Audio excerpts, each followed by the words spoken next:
Hein, voilà, bisous.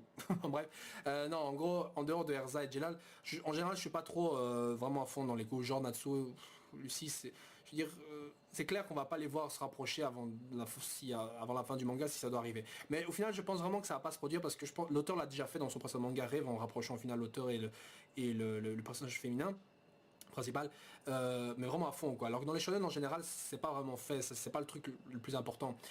Du coup ici, aller voir justement Mavis et Zeref, hein, deux de mes personnages préférés, j'ai envie de dire de Fairy Tail, se rapprocher, avoir un passé commun, justement ça me fait plaisir. Mais bon, on voit aussi que l'auteur ici veut faire plaisir à des fans qui sont justement au kiff sur les deux persos. Ça se voit clairement, je veux dire, excusez-moi, mais ça se voit clairement. Bref. Du coup, ce chapitre est consacré sur un flashback où Mavis raconte en gros sa deuxième rencontre avec Zeref, mais d'abord nous raconte comment elle est arrivée là et comment elle l'a rencontré la première fois. Et en quelque sorte, elle nous résume la deuxième moitié plus ou moins de Fairy Tail 0. D'ailleurs, je vous recommande, si vous n'avez toujours pas vu Fairy Tail 0, d'aller voir et de lire Fairy Tail 0. C'est 10 chapitres, 12 je crois en fait, 12 chapitres, ou 13, non 12, bon peu importe, une douzaine de chapitres extrêmement bien faits. D'ailleurs, on sent que le dessin est plus calme, plus posé d'ailleurs. L'histoire est agréable et franchement, on apprend même beaucoup d'informations très intéressantes, notamment sur Phantom Lord par exemple. Des trucs très cool. Donc si vous ne les avez pas vus, allez les voir, tapez sur Google le titre, enfin le nom du truc et Fairy Tail 0 et vous allez trouver le machin quoi, bref. Donc elle nous raconte comment elle est arrivée sur Magnolia, qu'elle a libéré le truc et qu'elle a été en quelque sorte maudite elle aussi en utilisant donc un sort de magie noire qui était incomplet. Du coup elle a eu un corps qui ne pouvait quitter, donc qui allait rester celui d'un enfant. Bon, et donc par hasard on apprend qu'elle rencontre Zeref, donc après avoir mené en fait plusieurs batailles durant la deuxième guerre voilà, c'est en gros, si j'ai bien compris, c'était une guerre à propos de marchandises, enfin je sais pas quoi, de droits sur l'échange ou un truc comme ça. On va pas avoir de grande guerre, de grande bataille, et c'est là enfin on comprend pourquoi Mavis s'est fait appeler Fairy Tacticienne, parce que dans Fairy Tail Zero malheureusement ça n'a pas été vraiment montré, mais là on voit clairement pourquoi, donc elle a mené beaucoup de guerres et tout. Donc en gros durant ces guerres féodales, on va dire féodales, qui se sont déroulées, qui sont produites il y a déjà 100 ans, hein, pratiquement, que les guildes de mages justement participaient à ces guerres et qu'il y avait justement beaucoup plus de morts et que justement le conseil magique et que tout le monde avait compris que justement la participation des mages augmentait incroyablement le nombre de morts durant les guerres. Du coup on a interdit et il y avait maintenant et donc ils ont établi à ce moment-là un pacte de non-agression entre les guildes, hein, ce qui fait que justement les guildes peuvent pas se faire la guerre entre elles ou des trucs dans le genre, vous comprenez? Bon. C'est un truc d'ailleurs qui était très important au début du manga, notamment lors de l'arc Phantom Lord contre Fairy Tail, où justement on disait qu'il y avait un pacte de non-agression et donc une loi, un traité de non-agression, et donc du coup ils peuvent pas se batailler comme ça gratuitement, voilà.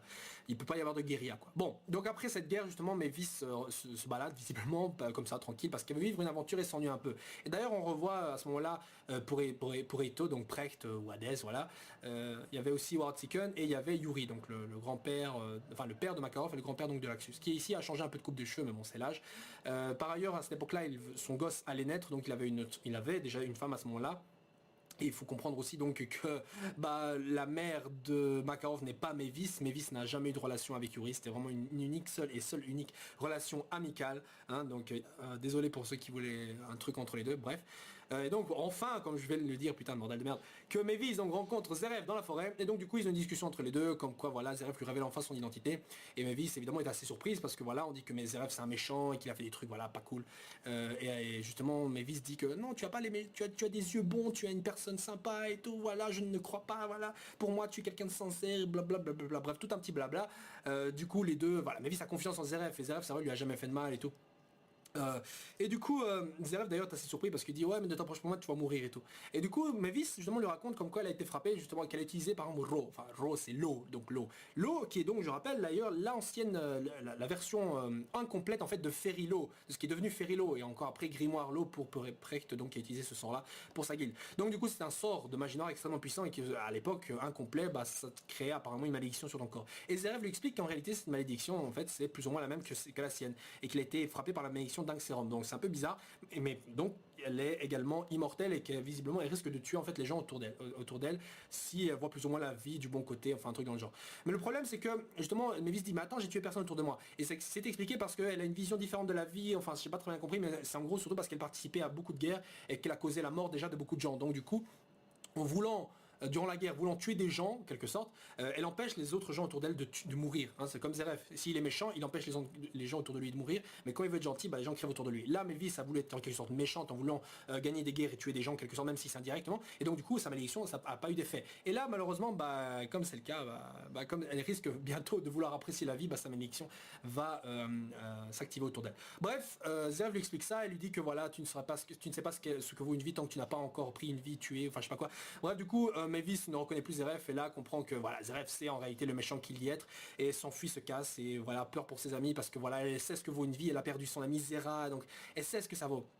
Parce qu'en quelque sorte, elles se sont responsables aussi de ce qui arrivait à Zera à l'époque. Mais si vous savez pas toujours pas qui est Zera, putain, allez lire Fairy Tail Zero. Bref. Donc le chapitre se termine sur la naissance de Makarov, puisqu'il y a un bébé qui est né et que c'est celui d'Uri, donc c'est Makarov, voilà. Et le chapitre se termine là-dessus. Bon. Déjà une chose, c'est les petites scènes entre Zeref et Mavis, genre Zeref qui s'approche de sa tête et Mavis qui est très voilà. Mavis qui saute sur Zeref pour lui faire un câlin et tout ça, certainement qu'il y a beaucoup de gens sur le net, sur Tumblr ou des trucs comme ça qui vont être en kiff, genre bref, et moi-même j'étais là en train de sourire, ah là là Machima, toi t'as essayé de faire plaisir à des fans toi. Bref, du coup un chapitre agréable, on n'apprend pas grand chose si ce n'est que Mavis donc est frappé de la malédiction d'Anxerom, si c'est bien ça, ou un truc plus ou moins similaire. Si c'est la même chose que Zeref, ça expliquerait peut-être pourquoi Mavis s'enferme dans un cristal, peut-être justement s'enfermant dans l'humaine histoire, elle contient la malédiction d'Anxerom. Et en fait, en ayant fait ceci, elle a accumulé en fait la malédiction d'Anxerom dans un cristal qui permet en fait de canaliser l'énergie et peut-être même que justement maintenant, le l'humaine histoire est en réalité une arme qui permet de assassiner tout le monde. D'appliquer donc la magie de Zeref mais un truc mondial. Et la malédiction de Zeref tue instantanément les gens autour de lui. Donc imaginez un cristal avec la malédiction de Zeref qui a une portée mondiale, bah ça tuerait instantanément tout le monde. Et ça c'est une arme diabolique. Mais bon, je vois pas pourquoi justement Zeref voudrait récupérer ça. Parce que bon, je veux dire, peut-être veut-il l'utiliser pour annihiler le monde. Parce que son projet c'est exterminer le monde pour en recréer à nouveau. Et là justement avec ça, il peut utiliser augmenter la portée de son sort. Mais bon, pourquoi le fait pas-il sur lui-même puisqu'il a la même chose? Je sais pas. Donc, ou alors je me trompe, mais bon, c'est une idée éventuelle. Mais si c'est effectivement ça, pourquoi déjà on voudrait relâcher l'humaine histoire lors de l'arc Tartaros? Bon, peut-être pour assassiner End et tous les autres, hein, mais bon, ce serait un peu bizarre. Mais pourquoi alors Mavis dit que c'est également la lumière. Pourquoi la lumière, hein, étrange. Alors peut-être que justement, que la malédiction, que Mavis dans ce cristal a inversé les effets de la malédiction d'Anxeram, et qu'en gros, cette lumière, cette énergie, si on l'utilise mal, peut atomiser peut-être et utiliser genre le sort de Ferrilo, hein, parce que en soi la malédiction d'Anxeram a été causée par l'eau, donc les effets sont proches, donc peut-être que dans le cristal on a les effets de Ferrilo, mais pouvant être appliqués dans le monde entier, et donc là ça peut atomiser tout le mal du monde. Ce serait peut-être ça, ce serait ça l'arme ultime, le bien, la lumière.